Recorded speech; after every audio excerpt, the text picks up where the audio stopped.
stopped when he their felt state Cochran's was. hand on his shoulder. They didn't know squat about life down here on His the friend hissed Californian border. and pointed toward the sky. He strode into the Choppers. tavern and stopped in his tracks. The black-haired pain man was leaning on the severe, bar was yet mean-looking, manageable. all right. Anderson didn't know Nukmechi anyone rolled onto meaner. his side. He'd been running Every away from him movement since a he was small 22 agony years as old. he took stock of and his he prayed condition. every night that Wallace The McBurney swarm of wouldn't find projectiles him. had inflicted several Why, wounds across his boys, torso it looked and like extremities. Johnny Anderson done His went and biomass grown up. remained functional, McBurney allowing him to gave see the dry two remaining bark humans that passed plunging for his deeper into the laugh. jungle.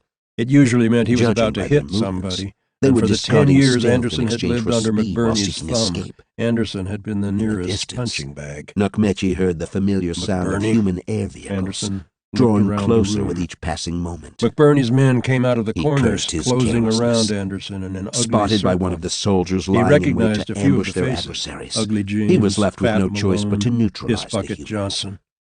The other What he had half failed to dozen or so anticipate were was a tree strangers. branch that was You insufficient lost to both the support Lee his weight. brothers?